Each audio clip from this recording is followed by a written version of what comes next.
right, we'll go ahead and get started. A couple more people are joining us. So welcome everyone to day 4 of our 5-day workshop. Covered a lot of ground so far. My name is Elizabeth. I'm with Ideal. And Hello. we're gonna, oh, hello. We're gonna ask you to mute yourself when you don't have a question or a comment, just to minimize background noise. We would also, of course, love it if you could turn on your camera, bandwidth allowing, so that we can put some faces with the names. Do want to remind everyone to choose their preferred language by clicking on the globe icon on your screen that says interpretation. Even if you prefer English, please choose the English channel so that you don't hear some of the other chatter. Also, we're asking you, if you have not signed up with the sign-in sheet earlier this week, please do that. One of my colleagues is dropping that in the chat as well, has already dropped that in the chat. Let's see, we have a couple other little reminders today. Oh yeah, we want to rename ourselves. Thank you, Suzanne, for advancing to that. So I'm going to do it at the same time here. This will just help us recognize each other's names and call on each other more easily. So if you want to follow the prompts on the screen to click on your name and choose rename and tell us your preferred name, as well as your location and organization, if you don't mind. Anytime you have a question or want to jump in, we ask you to use one of the following methods. You can always put your questions or comments in the Zoom chat box. You can raise your hand and we'll call on you. Or of course, if we're at kind of an open Q&A part of the presentation, please feel free to take yourself off mute and join the conversation. Also, we have an anonymous method for you to share questions, particularly if there's a session that that is finishing up and you don't think we're going to get to your question. Suzanne just added to the chat a link to that question bank. And tomorrow, Friday, our last day, we will be having an open Q&A to address some of those as well. Let's see, looking over my notes to see if I missed anything. I think we want to take a look at the full agenda. Thank you, Suzanne, for keeping me on track. Our full agenda for the week. So we're on day 4, already over on the right-hand side of that slide. Today, we're going to cover quantitative methods, qualitative methods, and also outcome indicators. So you can see what we have on tap for today. And with that, I think I will hand over to my colleague, Lloyd, for everybody's favorite session, no doubt, on quantitative methods. No sarcasm there at all, I'm sure, Elizabeth. Good afternoon, everyone. Thanks. So yeah, we have about just under an hour this morning to go through quantitative methods analysis and reporting. I did my best to design this session around real applied and practical approaches in quantitative methods as they apply to our different grants and awards, and to steer clear a bit more of the more academic nomenclature that we often see with this. So Suzanne, if we could go to the next slide, please. Just as an overview for today, we're going to spend some time looking at analysis and interpretation, specifically as it would look for baseline, endlines, any annual reports or monitoring reports, depending on your award. There'll be a small group activity with that. After that, we'll come back and we'll look at some best practices for Excel specifically, since it's so it's just the tool of preference for many teams and when doing analysis. And then time allowing, we'll spend a little bit of time at the end just looking at how we design and use statistical weights and the appropriate times to do that. Next slide, please, Suzanne. So first poll. So Suzanne, my colleague's going to pop up a poll here. And this is just curious. I have a few activities today, and the best way to describe and approach them, I'm curious on how many of you are dialing in from a computer versus a phone. So just give us a quick answer here.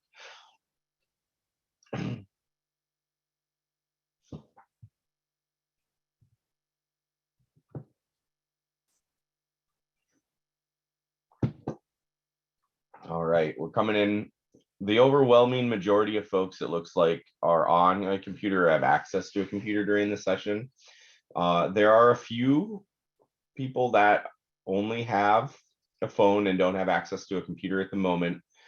That will not be overly restrictive. However, I will be sharing a power or an Excel sheet later in today's. We can post the responses to the poll now, Suzanne. Later in the session, we will be sharing an Excel sheet, sorry, to access. And if you can't access it today, that's no problem. It's really meant to be shared as a resource for you all moving forward. But just as a heads up, we will be asking you to download that later in the session. So next slide, please, Suzanne. So analysis and interpretation. When it comes to analysis and interpretation for any BHA award and for M&E reporting requirements, that really what we're talking about is inferential statistics. So that's just, so I'm sorry, Suzanne, next slide, please. And when we say inferential statistics, summary statistics, we're looking at mean, sometimes median and modes. And then if we're in some instances, we're looking at standard errors, standard deviations, frequency distributions in lower and upper confidence intervals. And I'm going to go over what each of those are in just a moment. We're not really talking about regression analysis or discontinuity analysis or predictive modeling. Like any of the fancy quantitative approaches are not really applied. The real core to understand as we're doing our quantitative analysis is these concepts around inferential statistics. And so this is all assuming you would have seen a typical bell curve, like this nice normal distribution. So next slide, please, Suzanne. And I do just want to, I don't want anyone to get caught up on if you're familiar with standard deviations and confidence intervals, great. If you're not, no big deal. But I want to sit on this slide for a bit and talk about comparing two different groups. So oftentimes when we're doing our baseline and end lines, we're comparing a group value at baseline. So let's say it's this red bell curve that we see there, that mean 1, and then maybe we're comparing it to the end line, so mean 2. A few concepts that are often lost in our reporting is whether or not when we're comparing these two means, mean 1 and mean 2 here, are they a paired sample or are they an unpaired sample? A paired sample simply means that my household was measured at time 1 and my household was measured at time 2. An unpaired sample would mean that my household was part of a random sample of households drawn at time 1, and then some other group of households were part of a random sample of households measured at time 2. So it wasn't the exact same households or maybe the exact same individuals. And why that matters is it really impacts the power. So when you have a paired sample, meaning you're measuring the same household, same units from one time to the next, you don't need near as large of a sample size. So this is something that would factor into the sample size calculator that Benita went into on day 2. So when we're looking at two means, these two compared, presented here, mean 1 and mean 2. And if, let's just say the values are 0 and roughly 3, which is what's on the screen here, without seeing this distribution overlap of each other, the way to know if those values are statistically, and I'm using air quotes here, different from each other or statistically the same is using p-values. which is the stars we see in the report. So, oh, is that got 1 star or 2 stars or 3 stars of significance? And so when we see these two means, if there's significant overlap in these two distributions, these two bell curves, that means the more they're overlapped, the more similar or the same they are. So as they would move away from each other, that's saying they're more different. So they're statistically different. So we're going to see some examples later where we don't have or t-tests, or we haven't run significance or statistical tests on the means. And so we don't necessarily know if there is a lot of overlap in these curves. And if there is overlap, we're basically saying they're not really that different, even though one is 0 and one is 3. If there is not a lot of, if there is a lot of overlap in these curves, because they can be flat or they can be tall, then what happens is we say, oh, those are not significantly different if there is a lot of overlap. So I'm gonna have you go to the next slide, please, Suzanne. And this is just an example of how these normal distributions can look differently across different indicators or different groups. So specifically, if we're looking at the blue compared to the green, there's virtually no overlap. So those are, when we run a significance test with any relatively normal or like relatively decent sample size, they're going to be statistically different. Now, when comparing red and green, depending on the sample size and they could be like, this could be a 0.10, so it could be like barely significant. But this is what we're thinking about when we're going, oh, what's that distribution of all these points? Is there a lot of overlap between these two groups, this baseline and this end line, or is there not a lot of overlap? So it's just a way to visualize and think about. And so as you're looking at numbers, when you go through reports, it's really important to think about, to look at things such as the sample size and the significance. Confidence intervals are super helpful. It's basically the 95% confidence interval is saying, within 95% of the time, the confidence interval is going to go. So Suzanne, can we go back one slide, please? There we go. So the confidence interval is basically saying everything on that right-hand side is within 2 standard deviations of the mean. And so confidence intervals tell you a lot. You kind of can lay those next to each other and see if there's significant overlap or not within these two charts. So I'm going to move forward 2 more. And, the most normal or typical statistical test that we run in these reports and when doing reports for VHA is going to be t-tests. There are other statistical tests that you could run. If there's not a normal distribution, there's tests like the Mann-Whitney, there's the chi-squared, there's you can do this thing called bootstrapping, which is where you basically draw 1,000 or 10,000 examples from your sample set. But 99% of the time, you're going to run a t-test for these types of reporting for VHA. And t-tests require 3 inputs that you nearly always have. And those inputs are going to be the mean values, which you put into every report for each group. And the standard deviation, which is how, basically the way to think about standard deviation is how tall is that bell curve? Is it a really flat bell curve, which would have a really large standard deviation, or is it a really narrow, skinny, tall bell curve that would have a very narrow, small standard deviation?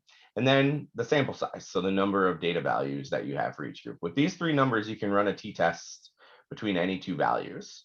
You can do this by hand. You can do this in Excel. You can do this in Stata. You can do this in Google, just searching t-tests in Google. There's all sorts of calculators. There's any number of ways to run a t-test. So all you need for a t-test is these 3 values. So when you're putting together the reports, it's really important that you include these 3 things for higher level outcome indicators. And in best case scenario, you run the t-test, but at the very least include these for more informed readers to go through this type of deduction themselves. So again, I'm not trying to dig into the weeds too much. I want us to practice what this looks like. I know there's a lot of experience in this room. So when I look here, we have 62 people. I'm sure there are a number of folks in here that have years and wealth of experience in doing this. So we're going to go into some breakout rooms, and we have an example figure that I want when you go into these rooms to look at the figure and to critique it. What could be improved, what could be better, and there's also a few narrative points based on the figure that I want you to critique as well. So what I'm going to do first is I'm going to ask for 2 volunteers to, so Suzanne, could we go to the next slide, please? So this is the figure that we're going to create, and I'm asking for 2 brave souls to raise their hand or unmute themselves. And Suzanne, one more slide down. And I'd love for you to just read to the room, the first volunteer, the first 3 bullets, and the second volunteer, bullets 4, 5, and 6. So I know I'm asking for a lot on the 4th day of the workshop, but nobody needs to hear me ramble on about quantitative methods all morning. So let's break up my voice. Who can read the first 3 out that's describing the above table? Jonas, please unmute yourself and go for it. Thank you. It can be seen from figure 11 that about 50% of beneficiary households that had severe hunger at baseline no longer have now at the end line. Severe hunger among all households has reduced from 1% at baseline to 0.5% at end line. The overall average moderate hunger among beneficiary households has significantly reduced from baseline at 68% to inline at 34.6%. Thanks, Johannes. And then next up, Mubaria, could you do the final 3?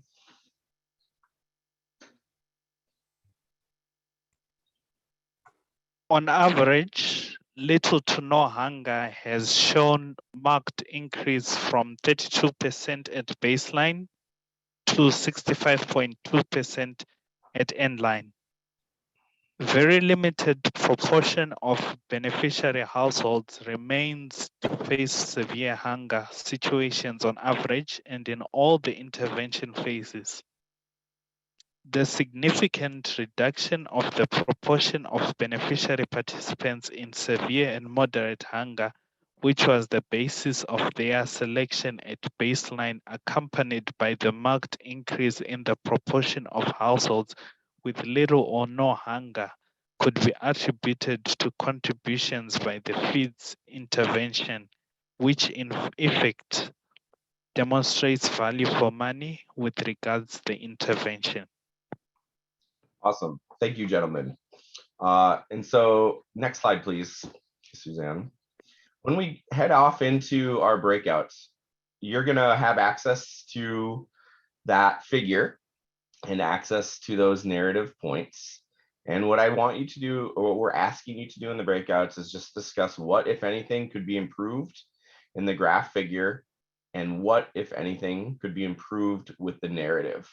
Once we come back, we're going to ask each group to say one thing that can be critiqued, so criticized about the narrative or the figure, and then one thing that could be improved about the narrative or the figure. How could we make it better? So one criticism and one recommendation when you come back from each group. We're going to have about, I think, 12 minutes in these breakouts. This is where we're going to land. The breakouts are not going to be moderated. So please, once you're in those rooms, kind of someone step forward, self-select into that leadership role and facilitate that discussion. Suzanne, could you share the link to the slide deck for the examples? That we have it in English, in French, and in Portuguese. The groups are going to be broken out by language. If you have questions, please come on back to the main room. And we'll see you all back here in about 12 minutes now. So what is that, about 22, 30, 35 after the hour, give or take. And we'll be calling you back. Before we head out, I just want to pause. Are there any questions? Or do any of my colleagues or BHA, anybody want to insert or say anything, or maybe not clear on anything that we could provide clarity on before we go to the breakouts?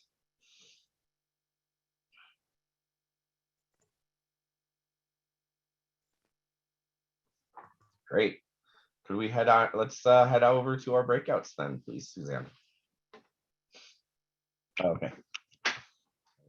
Well, welcome back, everyone. Thanks for taking the time to do that. I hope it was a useful activity to just sit down and critique that. So we're going to start with we're going to go odd rooms first, and then we'll do even rooms just to break it up. So room 1, which I believe is Zimbabwe, could you provide, what, and then Suzanne, if I could ask you to go to the chart so people could look at that while, so could a member from room 1 please unmute yourself and provide one critique and one improvement that you'd recommend? Which room we were not taking that number? I didn't remember that one. Sorry, Lloyd. Okay. What about room 3? Hi, Lloyd. Okay, this is Sophie representing room 3. So I would say for one critique that was pointed out was that the bar chart is not well labeled. There needs to be uniformity in the displaying of figures. So we have 1% and 0.5% that's been displayed, but we don't have any other percentages that have been shown.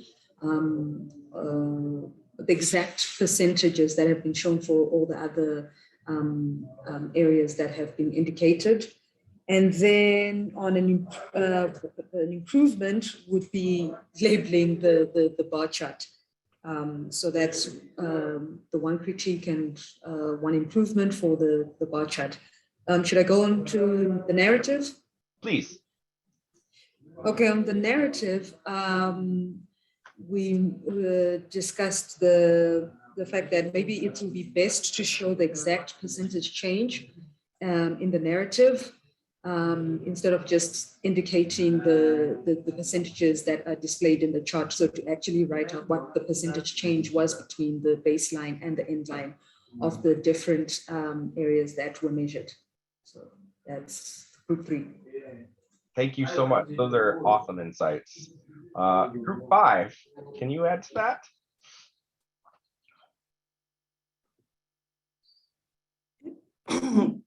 I'm not sure what group I was in.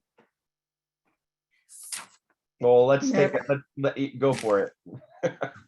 All right. So for us, the points that we came out with, the first ones, I think, are similar to what has been mentioned before, that the chart did not clearly indicate the descriptions for the X and Y axis.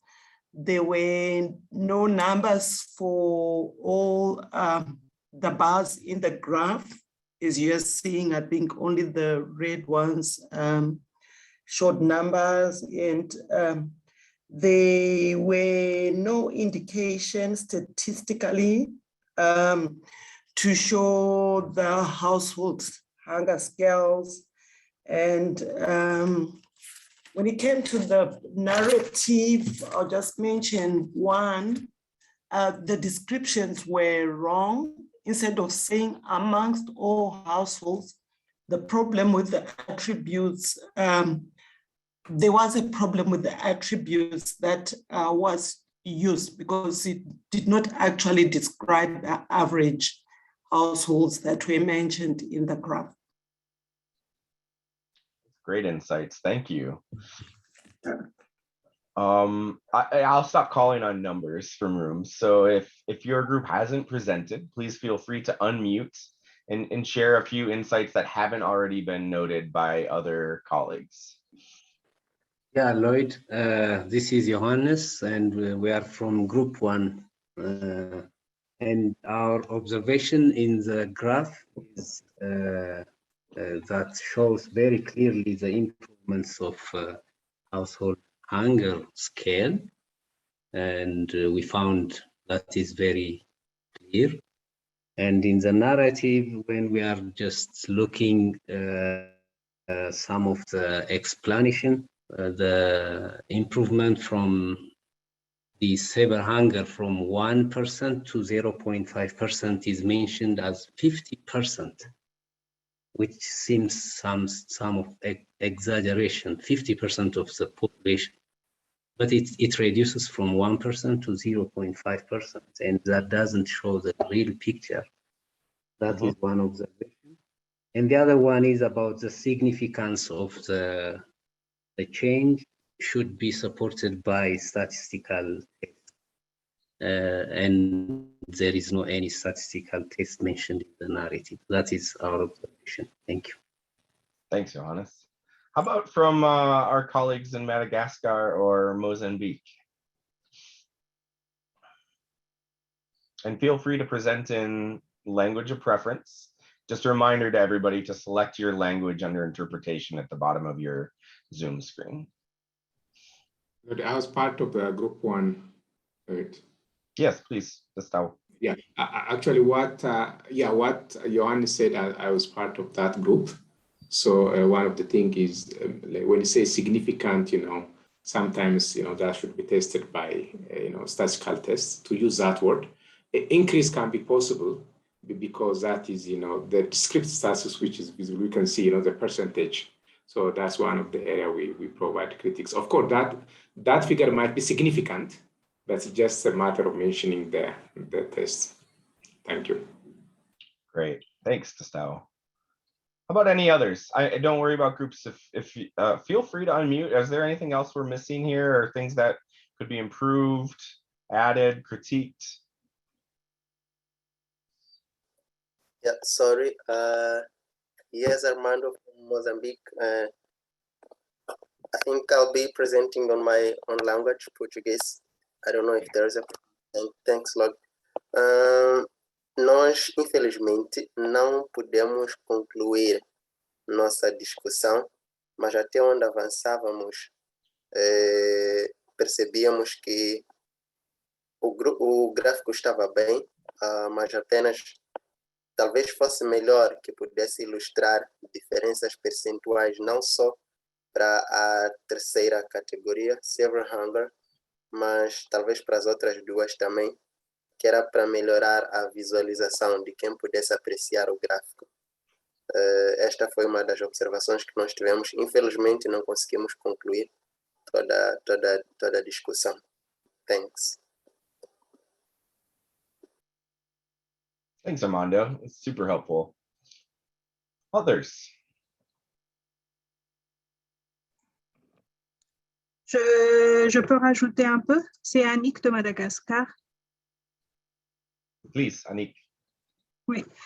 Alors nous, dans le groupe, on avait pour le graphe, en ce qui concerne les étiquettes et la légende, on avait les mêmes commentaires que les autres groupes. Peut-être c'est mieux d'avoir plus de précision sur les étiquettes des graphes.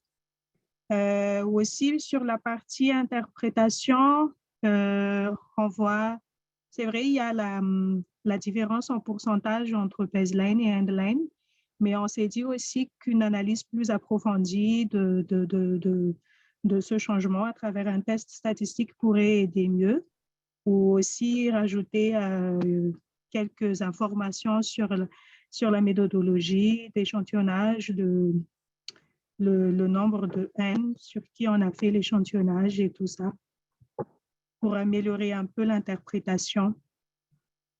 Voilà, je ne sais pas si parmi les collègues, vous avez autre chose à rajouter. Merci. Merci, Yannick. Thank you so much.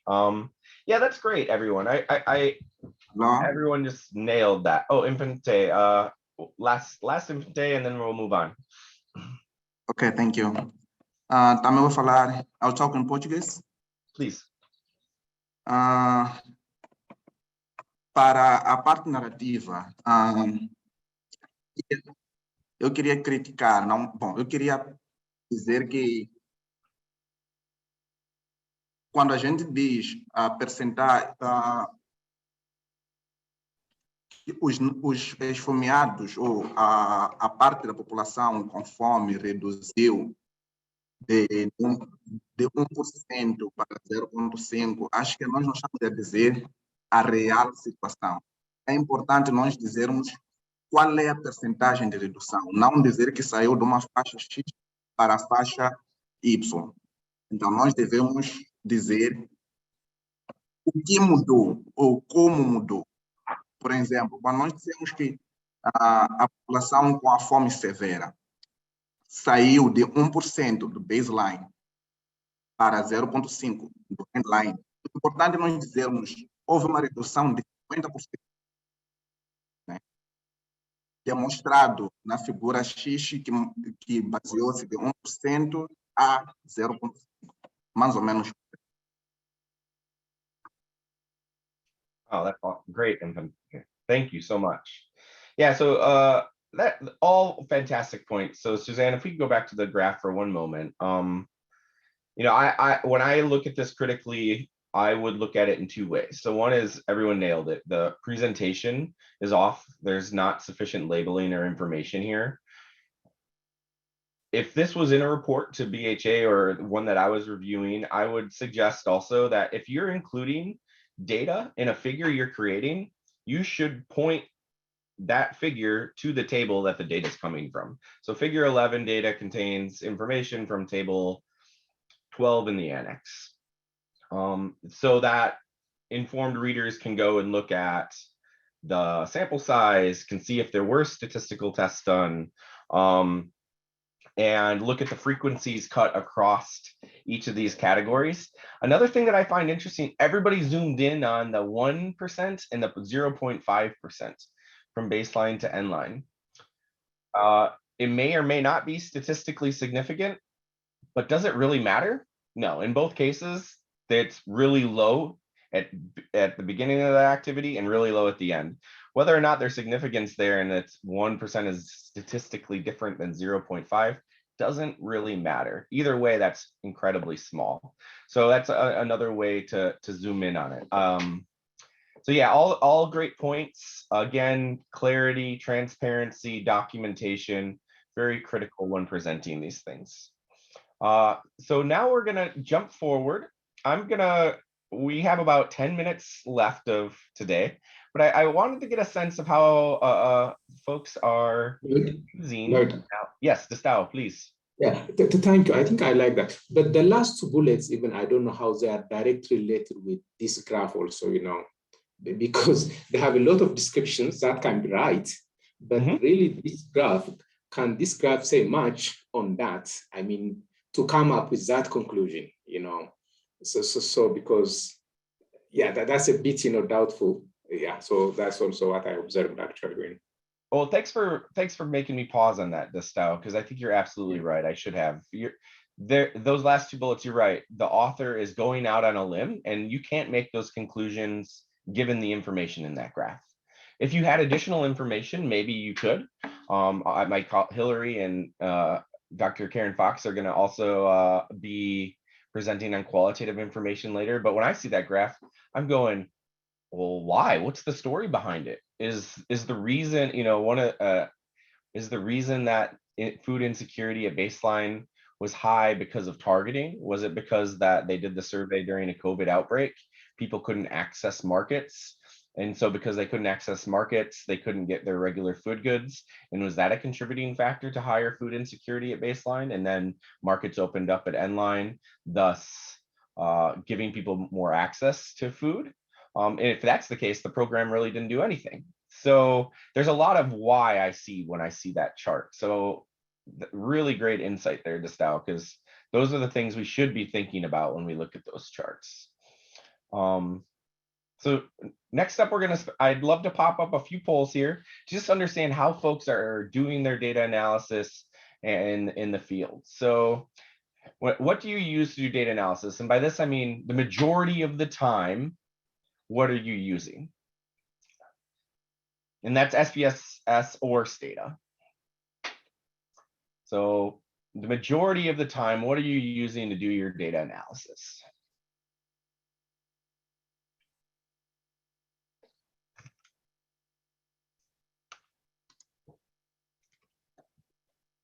Great. Can we put up the results? So almost everybody, the majority of, or I shouldn't say everybody, about 70% of folks are using Excel, with about a quarter of folks using SPSS or Stata. And then a handful of folks using some other software. So next poll, please. I mean, that's what I expected. I mean, Excel is ubiquitous across the globe. So the fact that we're all using it is of no surprise. Similarly, what are you using for creating your report, tables, figures? So these visuals that everyone sees, and dashboards, which is all the rage nowadays.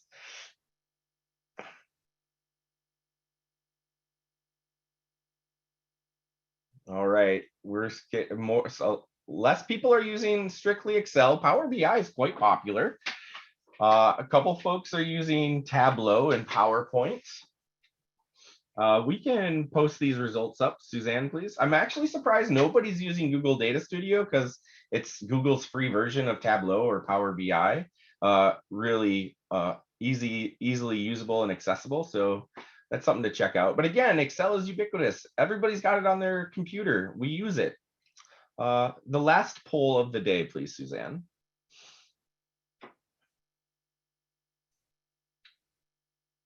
And lastly, this one got thrown in a little early because I'm not going to fully get to that session, but have you used data weights before, sampling weights, statistical weights?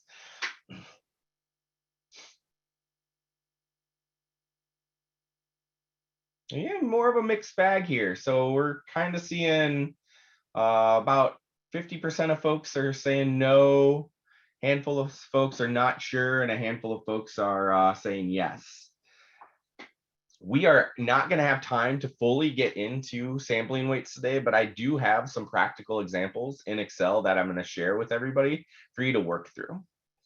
All right, next slide, please, Suzanne. Let's close that poll and head to the next slide. And the next slide, please. So data analysis in Excel. I'm going to kind of zoom through these. We only have, I wish I had more time, but we all use Excel. Excel is a super powerful and important tool. Excel is also incredibly dangerous for data. It is really bad for data transparency, and it's really easy to change or overwrite or lose data in Excel. So even though everybody uses it, it's also the most fraught with errors in terms of the opportunity for mistakes. So there's some good practices we can implement as M&E practitioners to avoid those. One is formulas can be lost when pasting. So what that means is it leaves the future person in your role after you've taken a new job somewhere else going, what was this? How was this calculated? What was this formula? I've been left with that so many times where I see, I'm like, how did they derive this value? I have no idea what the inputs were, where it's coming from.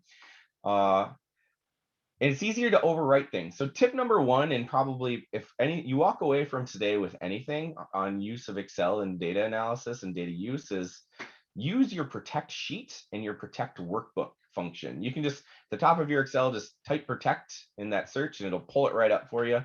But almost every time I'm doing any analysis in Excel, I have my first tab is my raw data.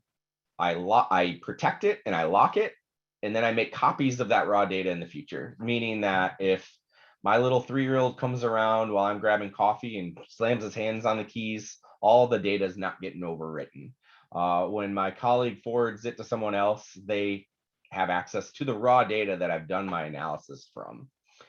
So always protect a tab, make a copy of that raw data and leave that embedded in your spreadsheet. Formulas get tricky. So the more you can use the lock approach. So lock is when you put that $sign before the column or the $sign before the row, it locks the reference when appropriate. And so there's times to use it and not to use it, but when you copy a formula from cell 1 to cell A1 to cell A2, it also changes the formula's point. So if it was pointing to cell C1 from A1, now it's pointing to cell C2 from A2, unless you lock it. So keeping in mind when to lock and when to not lock can really help your colleagues in the future. Next slide, please. And I got into this a little bit yesterday, but top row should be headers and labels. If labels aren't clear, include a README or a data dictionary. Don't provide comment bubbles in your Excel. That's not helpful. Use a README file to describe your data. Each row is a single record. Each column is a single variable. Don't combine things. Don't use color or comments to add meaning. That can get lost when lots of colleagues and staff and team members are using it. It's not nomenclature. If you're using color to note, oh, these are households that we're flagging because of an issue, just add a column to call it issue and have it be a 0-1 column, 1 if it has an issue. Don't leave cells empty. That's a whole bunch of, oh, is it empty because we don't have data? Is it empty because we're going back? Is it empty because they didn't respond in the survey? So don't leave empty cells. Put in periods or no's or missings. Explain why they're, or put something of value there and have that referenced in your data dictionary. And again, notes. Have a README file, have a Word doc going right next to your Excel, putting in the notes, rationalizing or justifying your decisions as you're doing your analysis. Some of the folks in here have heard me speak before about the bus factor. If you get hit by a bus and somebody has to take up all your work the next day, can they pick up your work and do it without you explaining it to them? Next slide, please. Choose clarity over looks. It doesn't have to be fancy. Just make it look clear. Keep formulas readable. Split up long formulas into multiple smaller calculations. Again, making it easier for your colleagues or your BHA colleagues to review things. Don't merge cells. That's like a big no-no in Excel if you're using it for data purposes. And don't hide columns or rows. Next slide, please. If I can walk away with almost anything, is if you are not familiar with VLOOKUP or pivot tables in Excel, and you are routinely using Excel to do data analysis, spend 30 minutes on YouTube learning about VLOOKUP and learning about pivot tables. If you don't use them, you will quickly learn it will change your world. If you do use them, I'm sure you're an advocate for how powerful they are. It continues to surprise me how many people don't use pivot tables and VLOOKUP in Excel because of how powerful it is. I'm not going to get into it in depth here, but there's awesome how-to videos on YouTube. Go and find them. They're great. Next slide, please. I'm going to leave these here. You'll get access to these slides after the today's session. These are some of my favorite formulas I use in Excel all the time for work in our sector. The RAND and RAND between is amazing for doing for drawing samples. Saves an incredible amount of time. Next slide, please. I'm going to spend 1 minute on weights, and all that 1 minute is going to be is I'm going to send an Excel sheet over with examples exactly as to how you estimate the probability of a community being selected and as a household being selected in a 2-stage design, demonstrating that what a self-weighted sample looks like. And I'm also going to include a tab, or it's already there, you can access it, on how you estimate sampling weights if it's not a self-weighted design, and once you have those weights, how you use them in Excel. In order to apply sampling weights in Excel, there is a formula called sum product. And anyways, I'll share the Excel sheet, spend some time looking in that. I hope it's incredibly helpful. You can always email me. I'm happy to jump on Zoom for 15-20 minutes and walk through it with anyone. We are running low on time today, so I'm gonna stop and breathe. I'm sorry you had to listen to me talk so much this afternoon. But again, this is stuff I get really nerded out by. I love it. So if you have questions, send me emails. We'll set up a time, we'll talk. I'm happy to help. And with that, I'm gonna hand it over to my colleagues, Hillary and Karen, Dr. Cook and Dr. Fox. You are up with qualitative, and we're super excited to hear about that. Thank you, Lloyd. Hi, everyone. Well, we got the slides up. We'll just do quick introductions. Can I just check with Ideal colleagues that you can hear me okay? 100%. Okay, thanks. And please let me know if I need to slow down. My name is Hillary Cook. I am an M&E advisor at BHA, and I usually cover Ethiopia and some Latin America awards, but I'm here joining Justin Killian and my other colleagues for this workshop in and out. And Karen, do you want to introduce yourself real quick?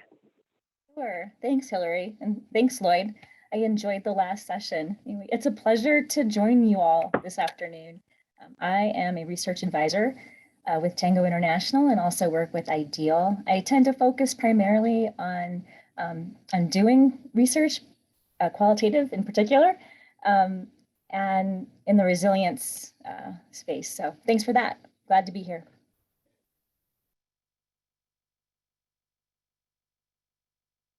Okay, so today this session is going to focus on qualitative methods and data use in the emergency activity cycle. If we could go to the next page, please. So from the pre-workshop, you all provided feedback on what you wanted to hear about during this session.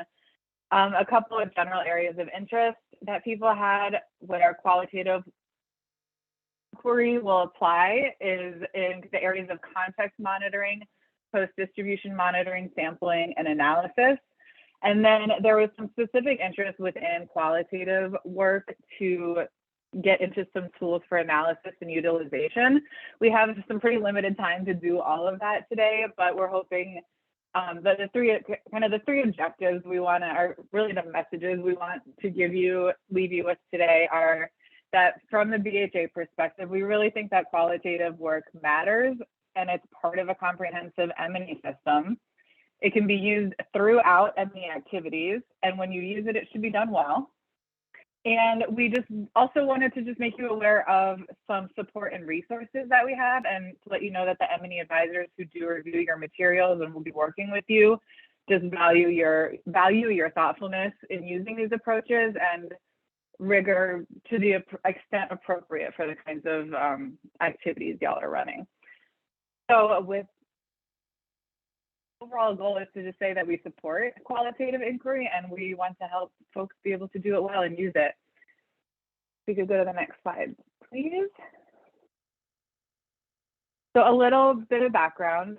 Just, as I said, we support qualitative inquiry, but we really ask that you do it appropriately if you're going to do it.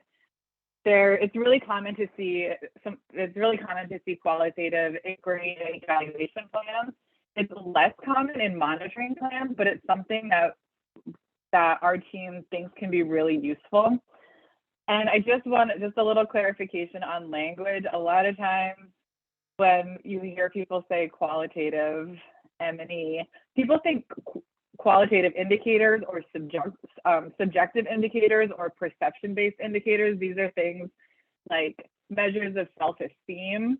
And that's not what we're talking. I just wanted to clarify that's not what we're talking about when we're saying that. We're really, those are still quantifiable measures, even if they are perception based. We could go to the next slide, please. So I think everyone here is really, really familiar, if not expert, in indicator-based monitoring.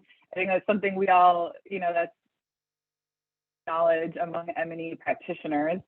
So today we're going to focus on non-indicator based monitoring. So monitoring does not have to only use indicators. You can monitor a much broader array of things going on in your activity. You might monitor how and why certain outcomes are being achieved or not.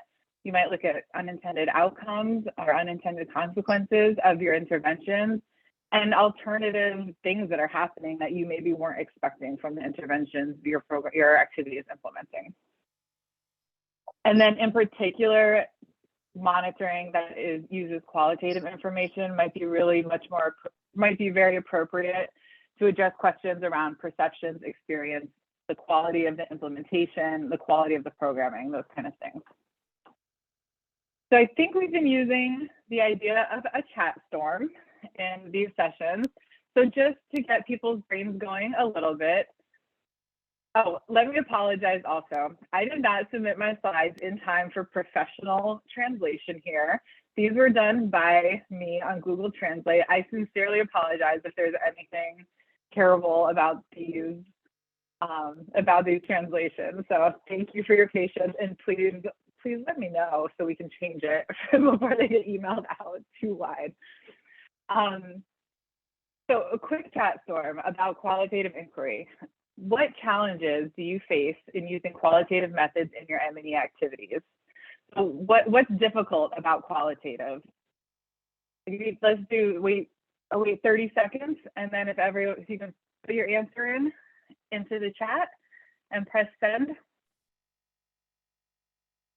Or I can tell us when to press send. That's how chat storms work. Get your answers down, and then about 15 seconds, I'll say go.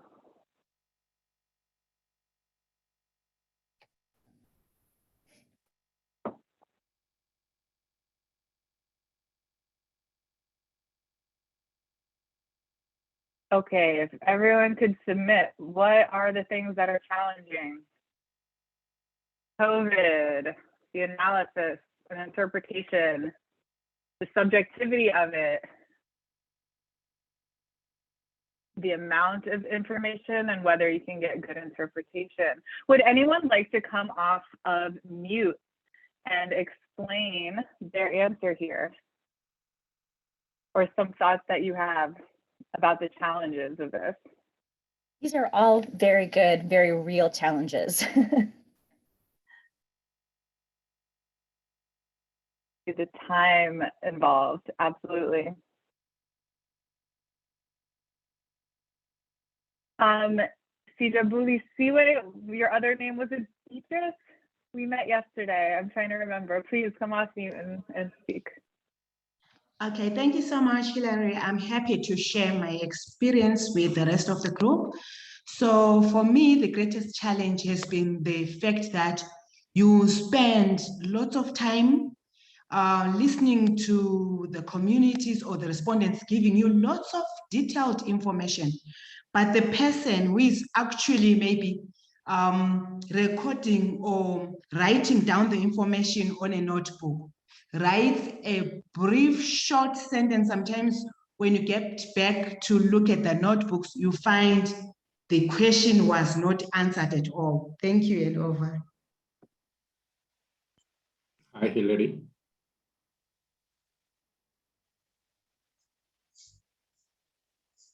Thank you. Did I hear another voice of someone who was ready to share? Hi, Hilary, can you hear me? Yes. Is that you, Desta? Yeah. Yes, yeah. Thank you so much. I think I said one of the challenge is analysis, because sometimes we may have a higher coverage, but or some of in the analysis, the lower coverage has a high impact. When we are doing the qualitative analysis, that is one issue. The other thing is also the subjectivity, because sometimes it takes a lot of time, to do that analysis. So it needs really quite, a lot of experience and the background about the context while we are using qualitative analysis. Thank you. Hello. It's a At great times addition. you get a lot of Hello. At times you get a lot of information coming in, but very little within that information that you can use. Hmm.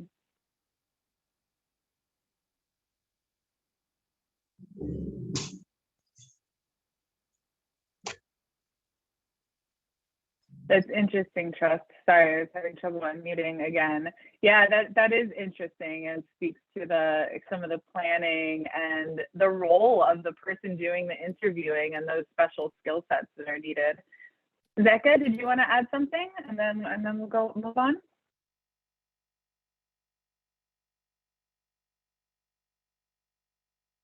There's just an accidental unmute, that's fine too. Okay, now we're gonna move in a more positive direction now. So those are the challenges. So next slide, please. Very similar. But what benefits do you see from collecting and using qualitative data? What is possible? What are the opportunities here? So let's take 30 seconds. I will time it properly this time for you to start thinking, getting your answer down, and then we'll all press them together. What qualitative information do you need to do better to have your activity perform well? How do you ensure quality of your programming? What can you learn from qualitative that you can't get from indicators? Hello, can I come in? Yes, in the meantime, press send on your answers, folks. Augustine, what are some of the opportunities? Okay, thanks. Yeah, so qualitative data will help us, understand or get to know about unintended results that are usually missed by through use of indicators, for example, So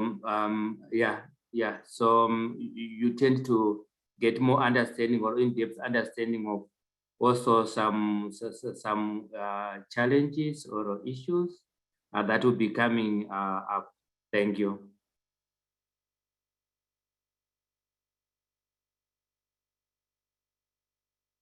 Great, thank you. I see a lot of other good stuff in this chat. Having it complement the quantitative is a really common use and good use. Let me also invite anyone who's non-English speaking. I feel I don't speak French or Portuguese sufficiently, but if anyone would like to come off mute, I see some in the chat. I can make sense of the Portuguese. But if anyone would like to share. Otherwise, I'll grab a few from the chat. You can spot the gaps in the programming. Emmanuel says it has meaning that you're deriving through discussion with the respondents. Absolutely, these are the real experiences of the people you're trying to serve and serve well, right?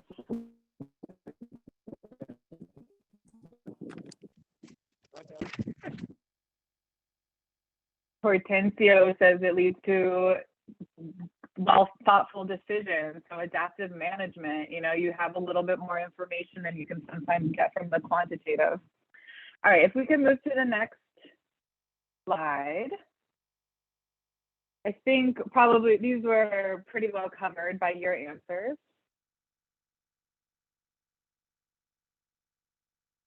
No, sorry. Okay, so some of the things, a lot of these were in the chat. I'll go through quickly. The big thing is understanding the how and the why of successes or challenges, looking at unexpected outcomes. You might see how different people are served differently by your programming, which is really important. If people in different groups are experiencing the programming differently, that's really important to know. You can monitor the quality of the program implementation. We use this a lot from the BHA side when we do midterm evaluations on the development side.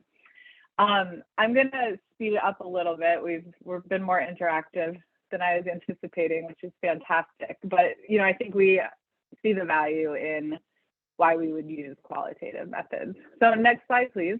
This is just for reference, so our emergency guidance, which you are our emergency M&E guidance, which is linked here, you are all very, very familiar with. A lot of what we have written down as supporting work that BHA has created for qualitative M&E comes from our resilience side. So you do not have to use this, but it is a resource if you would like it. So I'm going to talk a little bit about that next. Can you move to slide 9, please? So in the emergency M&E guidance, which you all know inside and out, I'm sure, we highlight a lot of places where qualitative data collection is appropriate. And so here are some common places that we see it. You can see it in field monitoring, process outcome, implementation quality. You can see it in context monitoring, distribution and post-distribution monitoring. Hugely useful for beneficiary accountability mechanisms, and then targeted studies within your programming. So that is all referenced in our emergency M&E guidance. If you can go to the next page, please. This is a tool that we had developed on the resilience side of the house. I'm gonna drop a link so you have the Google document, a Google version of this if you want to zoom in a little bit. We just wanted to let you know the existence of this. This is what we developed called a QUIP. It is the equivalent of a quantitative peers for your indicators, but for qualitative planning. You may use it if you like. We just wanted to share with you that it is there. The QUIPS is found in the BHA Resilience M&E guidance. Again, you do not have to comply with this. This is just there for your use. Use it if you find it helpful. It's a qualitative analog to the peers, and it's really just a process about how you can plan ahead to collect, analyze, and meaningfully use qualitative information within your M&E system, like your comprehensive big picture M&E system. It starts with the purpose, and everything flows from your purpose. It's kind of organized into 3 sections. It's got like the purpose at the top. The middle section is about design and methodology. And then what Karen's going to talk about after we do a breakout group in a couple minutes here is the data analysis plan, and like actually analyzing and using your data. So in the interest of time today, let's see, if we can go to the next slide, please. This is just so some of the principles that underpin the development of this are really that you're valuing the perception of the respondent, you're valuing the experience of that participant that you want information from. You're ensuring fit for purpose. You're collecting information that is guided by purposeful research questions. The sampling strategy matters a lot in qualitative, like who you're getting information from. It's also really important to ensure that your design is well documented and is replicable.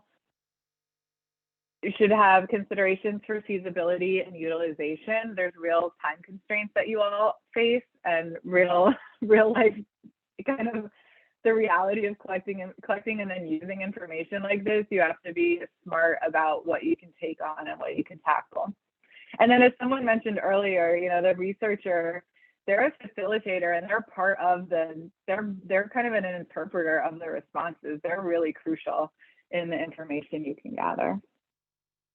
Just to highlight the next slide, please. To highlight a couple things, Karen, I'm sorry, I'm going over a couple minutes here. I promised you I wouldn't.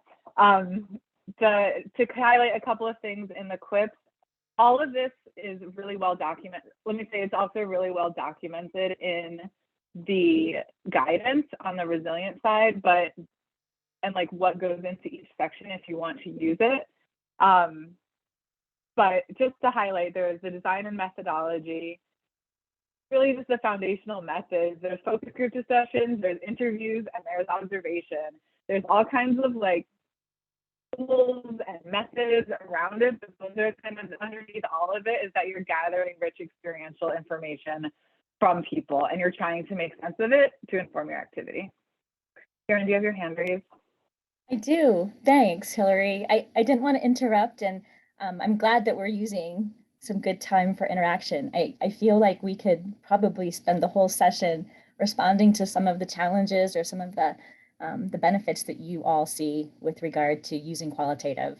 So again, these resources are available to you to address some of those. And I think since we don't have time to go through all of them today, we could even sift through that and provide some kind of tips. I think one of the big benefits of qualitative that I didn't really see is the flexibility, and maybe I missed that, but when the qualitative work is integrated into your M&E system, where you're looking at specific indicators at a specific frequency, the qualitative by design gives you a lot more flexibility. But within that flexibility becomes the responsibility to simultaneously document the decisions that you make. As Lloyd mentioned, as you're doing your quantitative analysis, you keep that Word document open to note decisions and processes. Same thing with the qualitative work, step by step, we just need to document. So the QUIPS is really just a tool that's available to you. And I just wanted to mention as well that for some of you, this might be very familiar because you contributed to the design at an emergency M&E workshop. What was it, 2019? When we were still sort of testing this out. So just thanks to those of you who participated. And with that, it's likely not an all too unfamiliar tool. So I will stop there. And again, we won't get through everything today, but we certainly are available for follow-up. Thank you, Karen. If we could go to the next slide. So highlighting this really, again, all of this is written down. We're also available to go into it more. So the design and methodology section is also the sampling strategy section. I would look at that. That's something that's really relevant for the kinds of materials you all produce at the application phase and then the scope of work development phase. Just to note, we encourage purposive sampling, so you're identifying thoughtfully who you want information from. We could go to the next slide. And then there's also a section that I think is worth highlighting at this point too. There's a selection criteria, and this is about selecting the sites that you'll go to or participant selection. And it's, again, driven by the purpose that you set out and clearly name at the top, but we just wanted some examples of the types of things that you might come across. You might include going to a couple of different villages or whatever the unit is where you work, of different livelihood zones, or households that have different levels of adoption or uptake of the interventions that you're promoting. You might also look at different participant categories to make sure that the most vulnerable are getting the resources, or people who you identify as like particularly challenging to reach. So with that, right now, we're gonna spend, I'm gonna adjust our time a little bit to 8 minutes in a breakout session. If we could go to the next slide, there are some, let me also paste this in case it gets lost in going into breakout sessions. So this is an open-ended breakout session, and we just wanted you really to talk with your colleagues about the challenges and the things that might have worked well for you in your activities. There are some guiding questions here. You do not need to follow them, but we would just like you to have a chance to interact informally with your colleagues to see if there are exchanges that are useful for you all and for us to listen in on as well. So just some questions if you are finding a lot of dead air in your breakout group. Have you used qualitative inquiry in your programming? Did you approach it methodically in a way that's similar to what we laid out really quickly in the QUIP? Does anyone have successful things to share about qualitative, or do you see opportunities in your current programming where you might want to use this? So just for 8 minutes, we're going to go into breakout groups. That is in the chat. Suzanne, if you can send us away. Everyone a moment to do that. So again, we hope you had an opportunity to share some of your experiences using qualitative work. We have only, less than 15 minutes left in this session. So what we'd like to do with the time that we have left is to take a moment or two to hear any highlights or something that you might have learned in your breakout discussion. And then we'll move into a few specifics around data entry and data analysis. The slides will be available for you. They're quite text heavy, but we wanted to provide some examples and information for you to refer to later. So we'll try to just kind of skip through some of this content and have it available for you after the workshop. So with that, any hands up, or anyone want to unmute and share an insight from your own breakout discussion? Destao, please. Yeah, thank you so much. I think based on the experience, we had a chance to use qualitative for both monitoring and evaluation, especially in monitoring. One of the use of using qualitative analysis approach is it really brings out some of the information that are not really captured in the quantitative in the survey. For instance, example, community support mechanisms. Sometimes you cannot even explain how really communities care each other during emergency situations. So those qualitative type of approach really brings that out.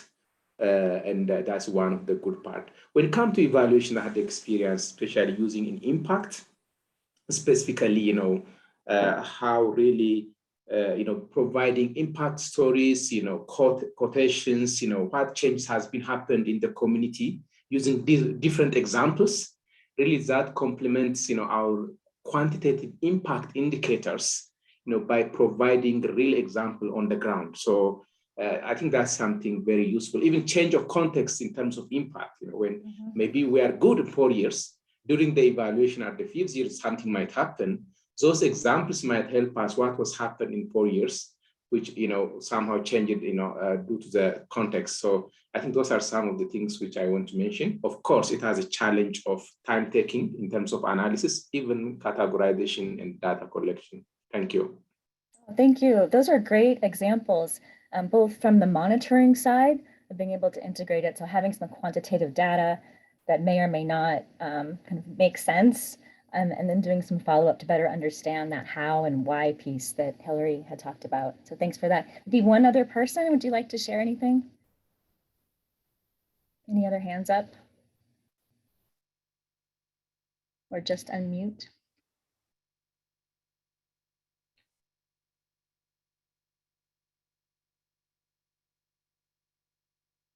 Okay, well, we're gonna go. I don't see any hands up. I apologize if I'm missing someone. Just jump in. I think we'll go ahead and skip to the next slide. So again, what Hillary suggested before is we wanted to provide you with just the overview of this QUIPS and a planning tool. And one of the things that came up in our own breakout session was that in some cases we're doing qualitative work, but maybe not systematically or methodically. We're sort of talking to some of our program participants in more of an ad hoc way. So we wanted to just present that as an overall planning tool, recognizing that good data is a result of good data collection, which is a result of good tools and good methods and good questions. So there's a natural flow to all of this. We wanted to provide you with some examples of things that you highlighted in the consultations prior to this workshop, again, data entry and data analysis. Just wanted to show you quickly a couple of examples. Because I know one of the issues that came up earlier on is that we're out collecting a lot of information, but it's not being captured. So this is just an example for you of what we would call thin data entry. So you're sitting in your focus group or you're having your key informant interview, you have a series of topics, you collect information, write it down in the notebook, and then where does it go? So here's an example of 2 categories, shocks and stresses, and then coping behaviors or practices that would correspond to a topical outline. And you can just kind of glance at it, take a quick look at the data. And then I want to show you an example of some rich data. Okay, next slide, please.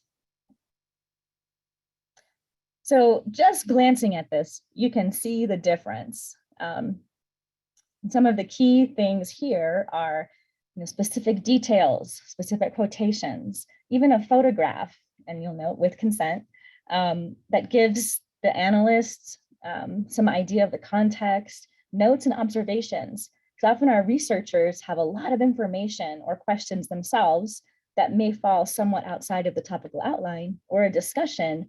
And so it's really important to identify what information is coming from our key informants and our focus group discussions, and what information are our researchers bringing to the conversation. So these are just a couple of examples.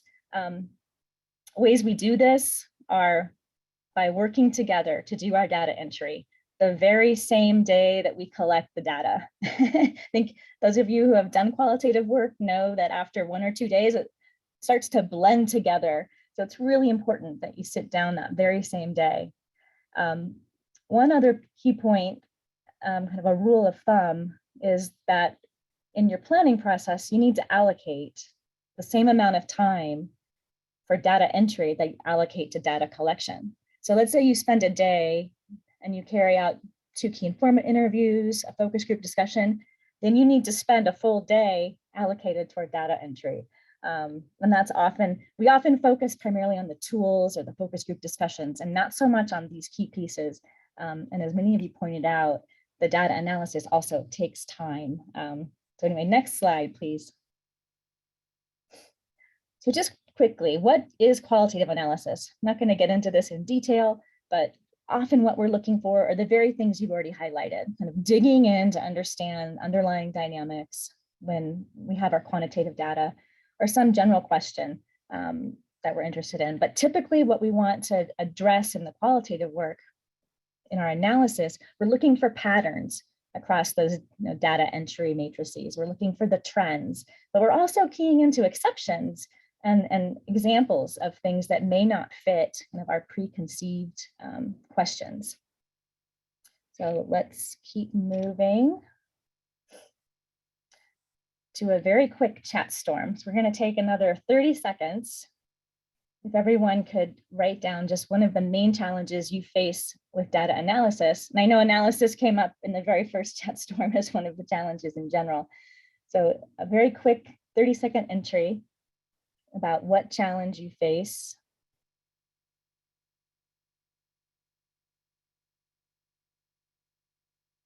And if you could hit send.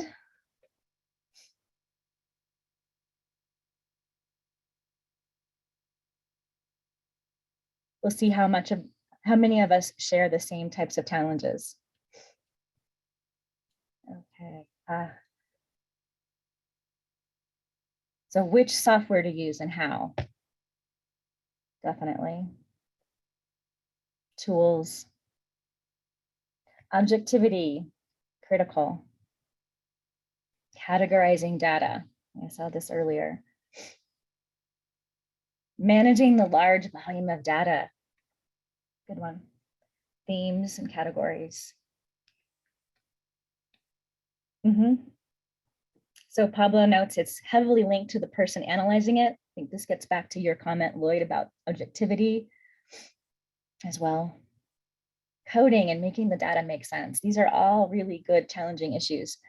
And again, as I said, we don't have time to address all of them here today, but we'll see what we can do to provide you with some of those follow-up resources. One of the key things with qualitative, right, as I said before, it's flexible. So there's no sampling equation that we can use.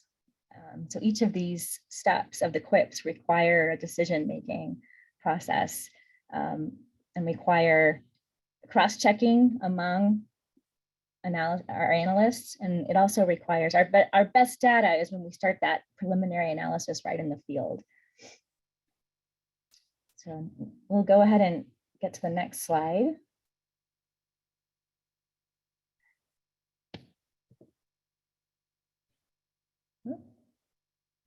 Okay. Actually, can we skip down? Susanna, I'm sorry. Next one. Oh, nope, skip up. I feel like we missed a slide somewhere. Nope, well, okay. Anyway, I just wanted to address a couple of your comments. And one of the comments had to do directly with what software to choose. Typically, we're talking about computer-assisted qualitative data assistance software, or using more of a manual matrix approach, using Excel. We, again, don't have time to get into the details on this, but I'm going to provide you with a resource that can give you a little bit more information about making those types of choices. But here in the deck, what we've listed out are just some of the considerations. Whether you're choosing to use some kind of software like ONA and Vivo, Atlas TI, or to use a manual matrix approach is a decision that follows from, what kind of data are you collecting? How much data are you collecting? Over what time period? So these are all things just to think through as you're making the choice. There's no right or wrong choice. It's just a matter of most appropriate and best fit. Next slide. So again, a few things to think about if you want to work more on a manual or matrix approach for data analysis. And one of the advantages here is that I think in the last session poll, everyone indicated using Excel. And using Excel or Word for data analysis is something we all have access to and can use. So again, I'm going to refer you to a resource where we can share a little bit more about actually how to do that manual approach. Next slide. We provided, again, some examples of what the matrix looks like. You can refer back to this. Next slide. Okay, here's the slide I was looking for. Again, I think I have about 10 seconds. So I'm going to wrap up very quickly with this particular slide. A big problem we have with qualitative is we don't have time to do the analysis. We have way too much information. And again, deciding, I think there's a tendency we have a lot of questions and a lot of people we want to talk to. And so we go out and we collect all of this data, and then what? So this gets back to what Hillary highlighted earlier around the importance of sampling. If we choose a good sample using good selection criteria, and we have a good strategy for data collection, less is more. So we don't need 100 interviews. There's no magic number before we reach that point of saturation where we begin to see the same kinds of information reported over and over again. Those are key things to come back to. Most importantly is, regardless of which data analysis method you choose, you really need to know your data. If you take your data and you put it into ONA or in Vivo, but you haven't read it and you're doing some coding and keyword searching, you're going to miss a lot of information and key insights and nuances. And I think you've brought this up as well, how important it is to have skilled analysts. So let's just skip down a couple more slides. I want to highlight one thing and then I will pass it over. Okay, so resources. In November, Ideal's Qualitative Monitoring and Evaluation peer community hosted an event focused on analysis. And in fact, one of the presentations was done by someone you may know, Alpha Nvolu from the Food Nutrition Council in Zimbabwe. But in this, you can link to this and you can get a little more information about the manual matrix approach, as well as in Vivo and ONA, a couple of computer-assisted software programs. And just keep your eyes open through the FSN network for upcoming events that address some of the topics that you brought up today. As well as, I know COVID came up as one of the key challenges for qualitative work. So again, there's a FAQ and a recording that you can access through the Food Security and Nutrition Network. So I'm gonna bring you in, Hillary, in case you have any final comments, and then we're gonna turn it over. I'll just turn it right over and say, I know we're pushing on the time for the break, so I'll be happy to stick around during the break if anyone wants to chat.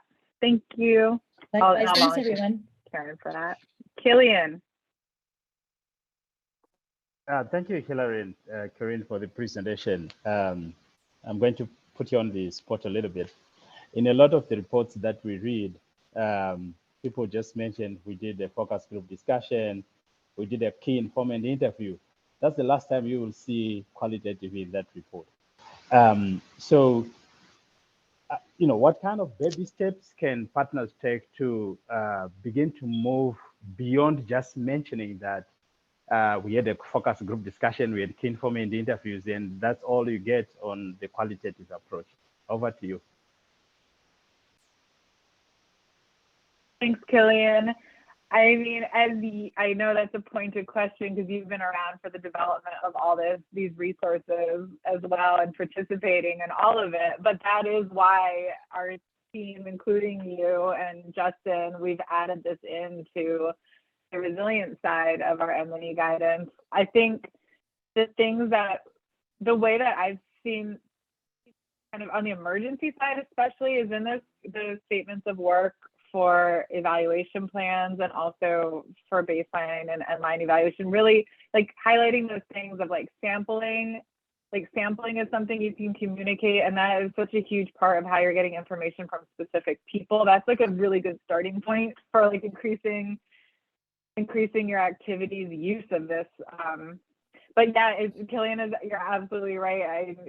We very rarely see the data analysis plan unless we really ask partners to provide that kind of stuff. And you don't want to waste the time of these participants if you're not going to be able to use that information. It's not a responsible use of the time of people who have a lot of pressures on them. Karen, did you want to add anything? I think you covered it. I mean, I think one key thing to keep in mind is the importance of approaching a qualitative study or qualitative monitoring in a similar spirit as you would any kind of quantitative monitoring. So in the report that you submit with your indicators, you described what approach you use, what method you use, how you analyze the data. So the same thing goes, what your sampling strategy was, as Hilary mentioned. So the same thing goes for qualitative. It's important to communicate the steps that you took and at each step. And again, the QUIPS just provides us kind of a very simple, straightforward outline to address those key points. Over. And are there any other final questions? Again, I think it is break time, but as Hilary said, we're happy just to stick around if anyone wants to keep talking qualitative, because as those of you who know me know, I could spend days talking about qualitative. Well, thank you both. So we're all gonna come back on the hour. So in 10 minutes time, Hilary and Karen will be in this room. If you want to chat over the next 10 minutes, that's great. I'm gonna have a little lounge music going to set the mood, but get some coffee, stretch your legs, sit and talk about qualitative, do your thing. And we'll be back with BHA. Chung Lai is gonna be presenting on outcome indicators in 10 minutes. Thanks all. Distributed X number of MFI. So what about it? What does that mean? And that comes to what Johannes was saying, that it's a measurable indicator that captures the change in knowledge, the change in awareness, the change in behavior, and the change in practices. Next slide. And another way to look at outcome indicator is within the M&E framework, within the log frame specifically. Next slide or next click. So here is a generic results of a log frame: goals, purpose, sub-purpose, intermediate outcomes, output, and input. And then there are corresponding approximate indicator levels, things. At the goal purpose level, you would have the impact outcome indicators. And at the sub-purpose intermediate outcomes, you would also have outcome indicators. And that at the output of input level, generally you would only get output process indicators. Rarely there are outcome indicators at that level because of that definition we just talked about, because it's a change in. So you provide these inputs, you provide these outputs, and the change of that is that next level. It's the intermediate outcome level. It's the sub-purpose level or the purpose level. Next slide. So I'm going to go over 6 indicators. And these 6 indicators are from the BHA indicator handbook. The first 2 are food security. The second 2 are the WASH indicators, and the last 2 are health. And I asked health and WASH, what are the most common indicator our partners are reporting? This is what they, they had one other one, they gave me 3 instead of but I only selected 2 because of time. So hopefully by looking at these, it'll help you understand the others as well. Next slide.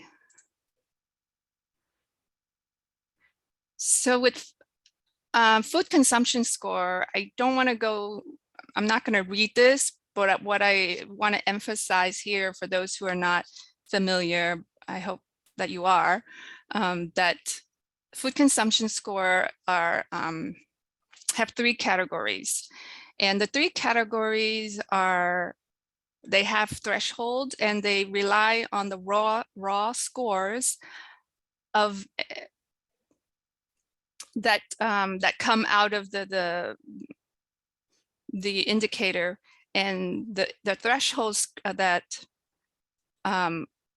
are available. There are 3 that creates the 3 categories. So for example, the raw scores between 0 to 21 is poor consumption, food consumption score. And then raw scores between 21.5 to 35 is the borderline category. And raw scores above 35 are acceptable category.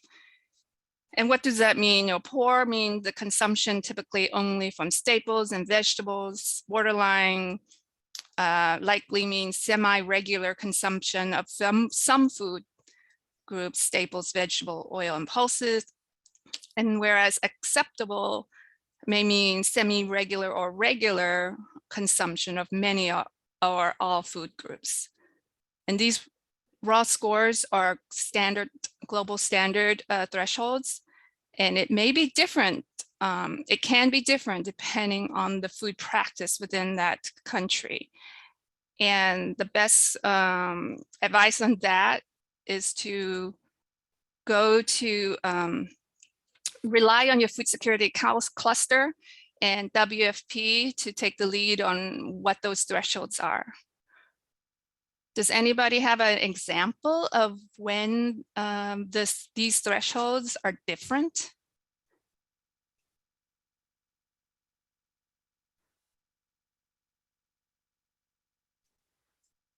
It's okay. Yes, go ahead. Hey, Chang, it's Mohit from BHA. I think in some cases, like in Afghanistan, I have seen in the past, like when the UN cluster decides on a different thresholds. Yes, it may be because of the food practice. Yes, so before you start, you want to just double check with the food security cluster and WFP what are they using as a threshold. So again, the threshold that we have in our peers is the standard, and we use it so that it is across the board, comparable country to country. Next slide. And then here, I just want to point out what is required and what is recommended, because that may not be very clear in the performance indicator reference sheet. Required is the percentage of household in the poor category, in a borderline category, and the adequate category. So there are 3 values for food consumption score indicator. What we recommend is providing the mean, the median, and the standard deviation and confidence interval, and also by gender, household type. And there are reasons why you may want to take that recommendation. For example, gender, household type could be very useful for you if you're looking at different household types that you're working with. It gives you a sense of how many different, if you're working with just women and there is a woman with no male that is a gendered household disaggregation that you can take a look at and see what their poor, borderline adequate category scores are. And why do we look for different data points? Anybody? Let's come back to that question as we talk about the next indicator. Next slide. So the next one I just want to touch on is Reduce Coping Strategies Index. So it's in short, RCSI. So why do we use RCSI versus CSI? Anybody? The main reason is that CSI is very comprehensive. It is very specific to that context that you're in. And whereas RCSI is 5 standard questions and it is universally used, and the method is the same. So it is you're able to compare country to country and aggregate as needed to understand the coping strategies within a region, for example. Next slide. Here again, we want to look at what's required and what's recommended. So what's required here for RCSI is the mean and the confidence interval of the mean, and then the standard deviation, and then the median. You do not need to provide the standard the confidence interval of the median, just the mean. And then we recommend that you provide, if is it of interest and useful to you, the mean by gender household disaggregation and the median by gender household. Again, why do we look at all of these data points? That's probably one of your questions that you've asked. So maybe the next slide will help a little bit. Next slide. So taking this RCSI, looking at the mean and median to help us understand why we're looking at so many data points, and also help with when you get this in the data, you could also take a look at it and analyze it in this way as well.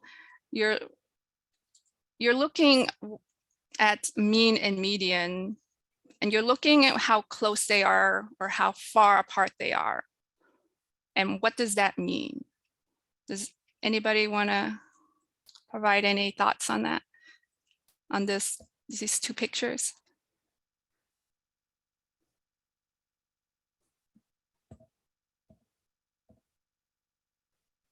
Thanks. I see something in the chat. So just moving us on along. So the first picture, it looks like the mean is pulling us out further towards the right, a higher RCSI. So there may be a bias, a figure value that's pulling the RCSI out from, and that's why it's different from the median. And in contrary, the second picture, the mean looks like it's there's a bias towards the lower CSI, and that's pulling the mean out. So it's different from the median.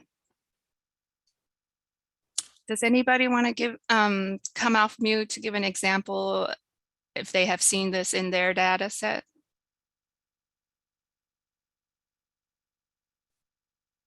Or perhaps later in our group the breakout, we can talk about it more. Next slide, please.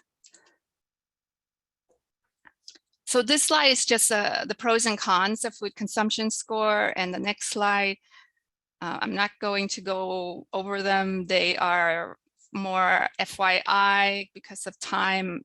I'm not going to discuss it. Next slide. In addition, there is the hunger, household hunger scale, pros and cons, which is the third food security indicator. Moving on to the next slide.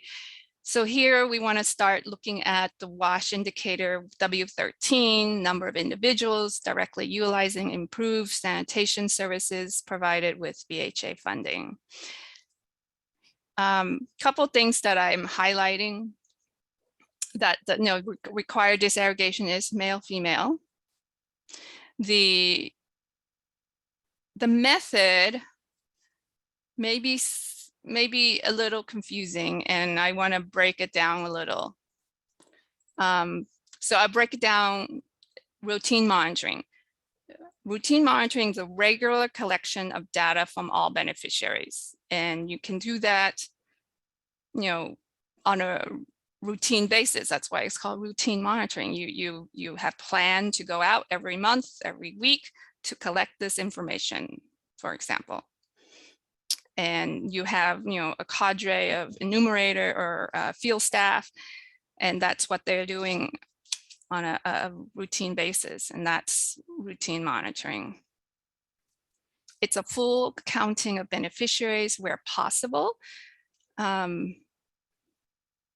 it is the most accurate means of obtaining that indicator. However, we understand this may not be possible in all cases. So that's why the other option is to do a survey. There's two types of surveys that were mentioned, and you've had some presentations around beneficiary-based survey versus population-based survey.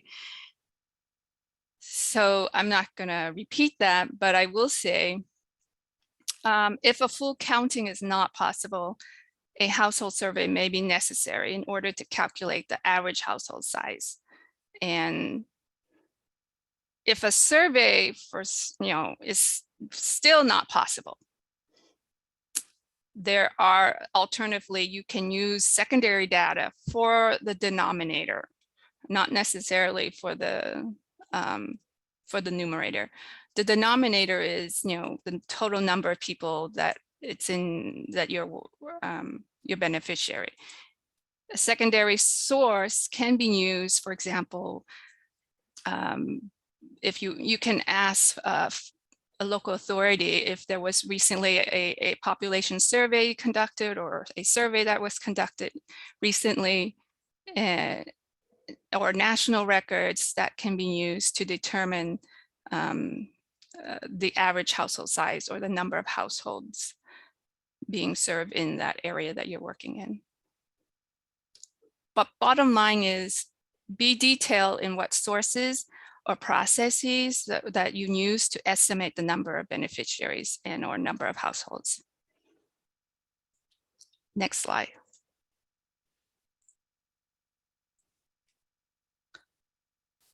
Here for W29, number of individuals directly utilizing improved water source services provided with BHA funding. One thing I want to point you guys to is maybe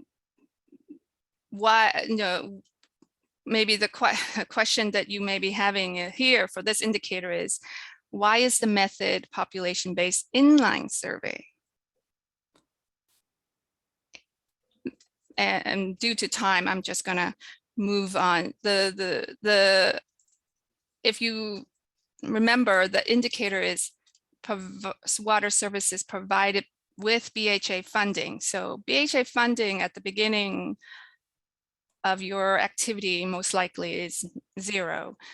So that is why when we put in the method, we are thinking about how you would do it at the inline survey, because the baseline is most likely 0 unless it's a follow-on, in which case you would need to contact the AOR and M&E team for further assistance on that.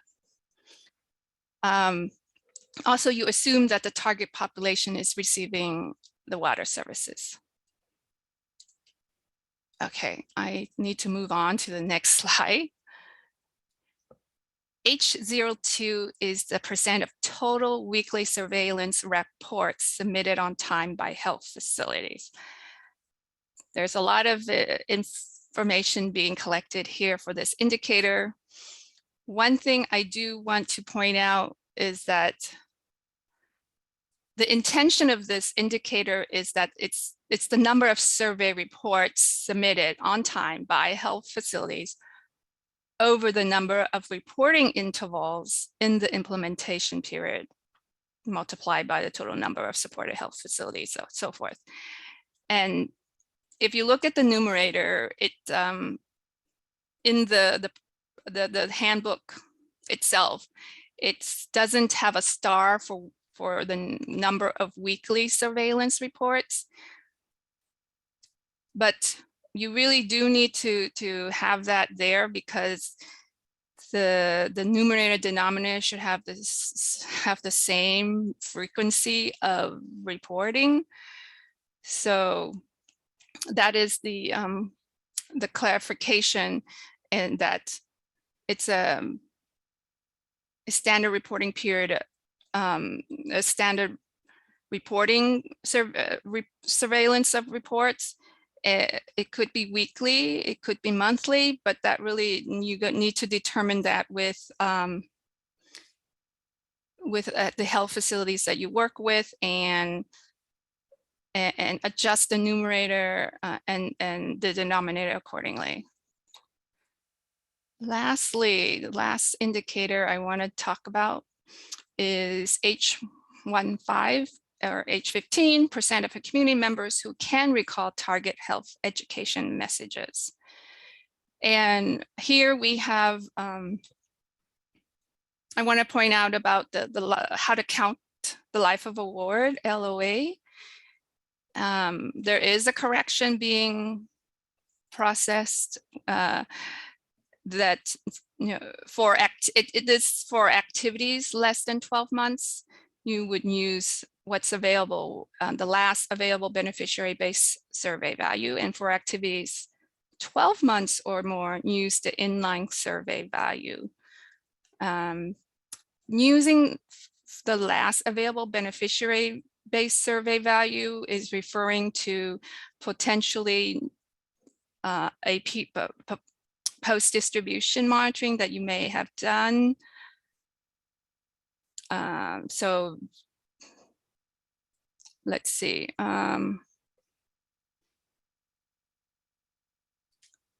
Next slide. I think that's quickly an overview of the peer template. Quick.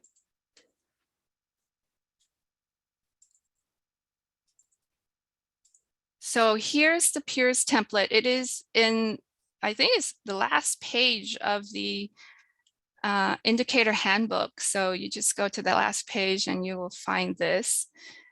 But generally, for any indicator that is not the BHA standard indicator, we want you to use this template to develop your custom indicator. A lot of the times your custom indicators may be an outcome indicator, because some subsectors require outcome indicator, custom outcome indicator. And this is what we would want you to use. So there, it has the similar sections like our performance indicator reference sheets. There's an indicator description, the definition, unit measure, calculation, life of how to count life of a ward. Very important for definition is that you define every single word in your indicator. It helps with understanding the indicator. It helps with actually using the indicator. And the other thing is disaggregation, clearly define how you want the data to be disaggregated, reported.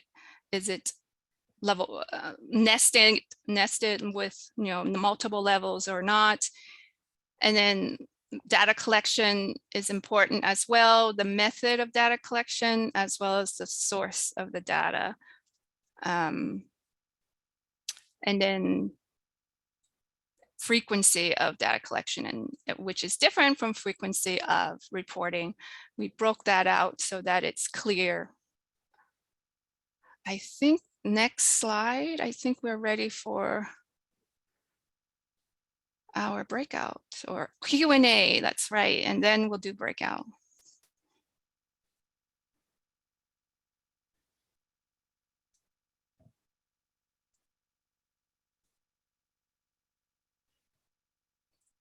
Thanks, Lloyd. Bridge.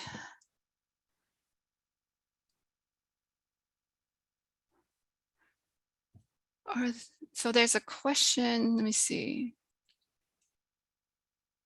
Is it Armando?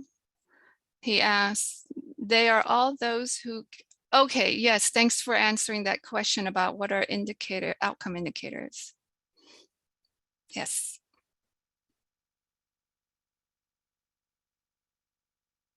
I know I went through a lot and fast.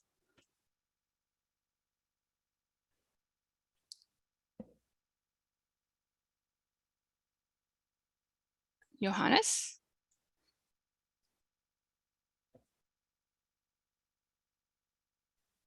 You might be on mute, Johannes. Please go ahead. Yeah, thank you so much for your presentation. That's wonderful and it's very interesting. My question I am always challenged is the type of indicators that are said number of indicators, but they are measured either by survey or routine monitoring. They are given two options.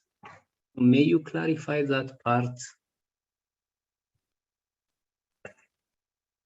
Yes, thank you for that question. Clear? Yes, I understand.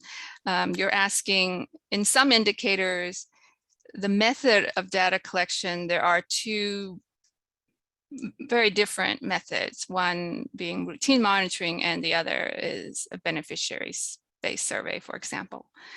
And the reason we want to be flexible of the context.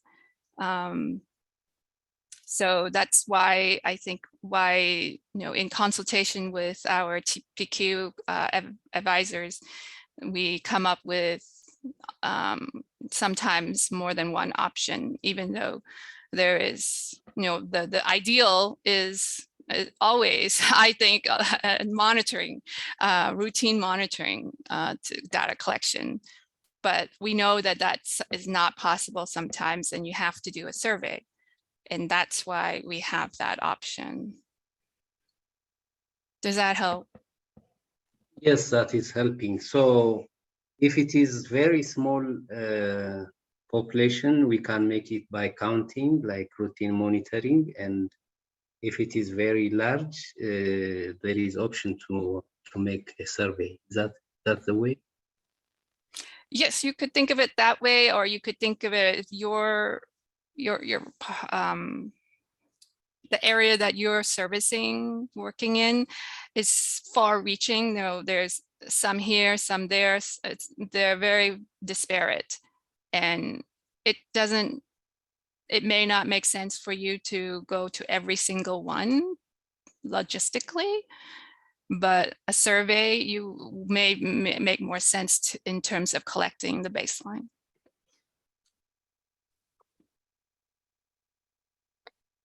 Chung, there's also a question in chat. Do we need to share custom indicators with BHA for review? Yes, the custom indicator is required at the application stage. So it is depending on the sector and the subsector you're working in, it will indicate whether you need to include that as well in your ITT. And we do review it.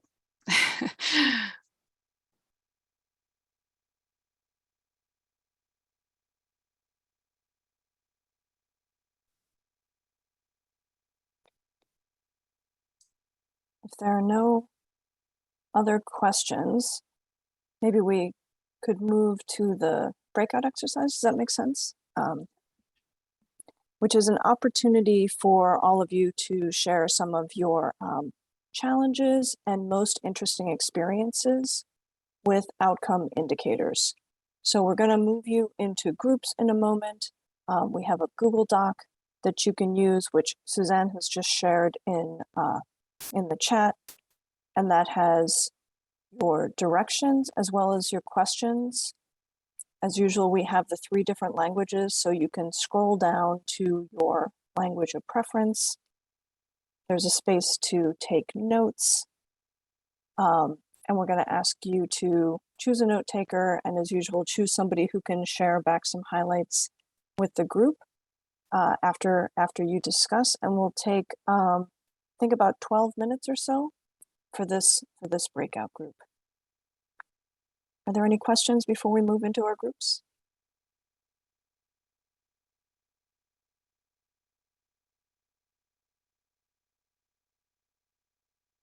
All right, let's go talk about outcome indicators. All right, Chung, I think we're all back. Do you want to invite some discussion of the breakout groups? Yes, I think we had 6 groups. 5. Oh, 5. 3, we have 3 in English, 1 in French, 1 in Portuguese. Okay, thank you. We can start at the bottom. Let's go with the group 5, the Portuguese group. Tell us, give us 2 or 3 highlights from your discussion about what you found, examples of what challenges or interesting outcome data collection and use of the outcome indicators.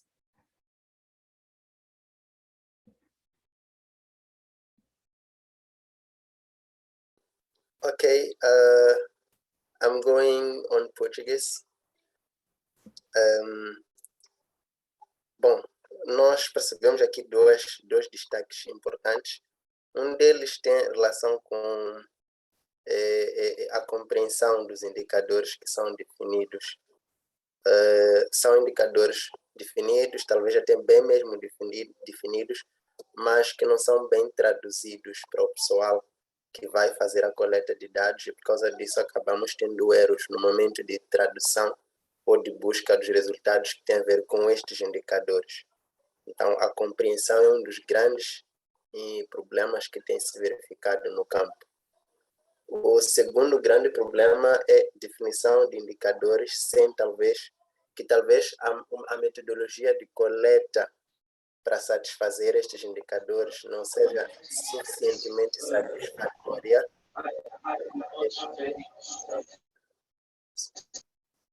Ok, continuando.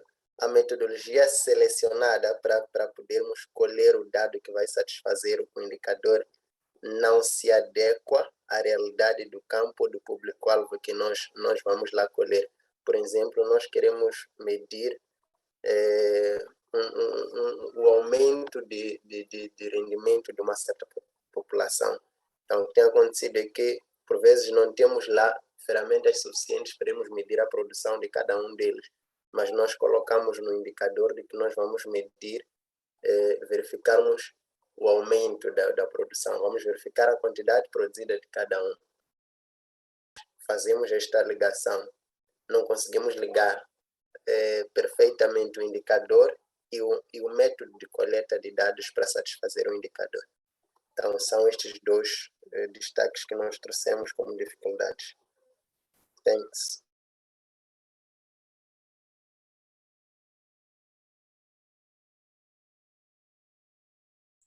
Does group 4 want to go next?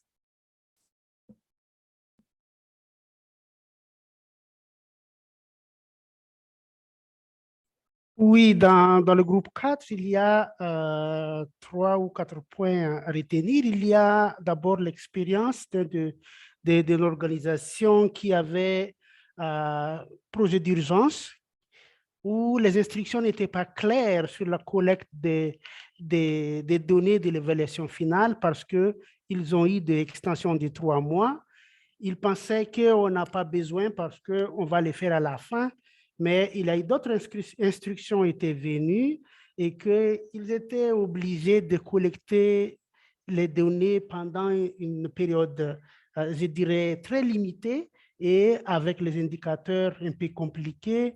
Ils ont dit que c'était vraiment un défi pour rapporter les données en fin octobre.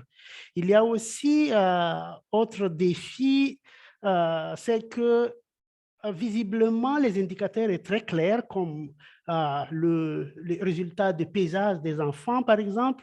Mais quand on entre en détail sur les désagrégations, par exemple les tranches d'âge, c'est vraiment un grand travail d'identifier à la fin, quand on fait l'analyse, combien de tranches d'âge qu'on a besoin de rapporter dans les ATT.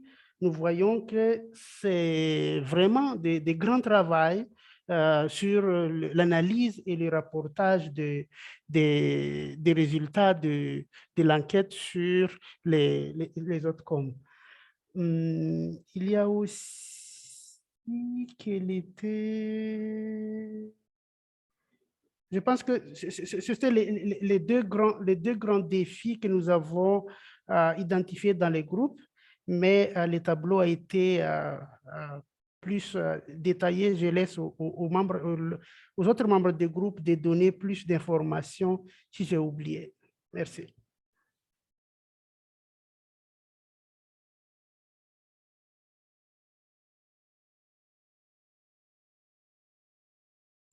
Thank you.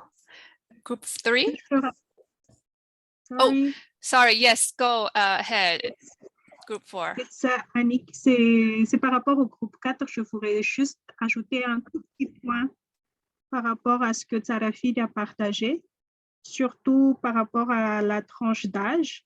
Je pense que c'est vraiment quelque chose de très difficile dans les rapportages parce que la tranche d'âge, c'est vraiment dynamique. Donc, c'est quelque chose qui est surtout un défi. C'est juste ça que je voulais rajouter. Merci.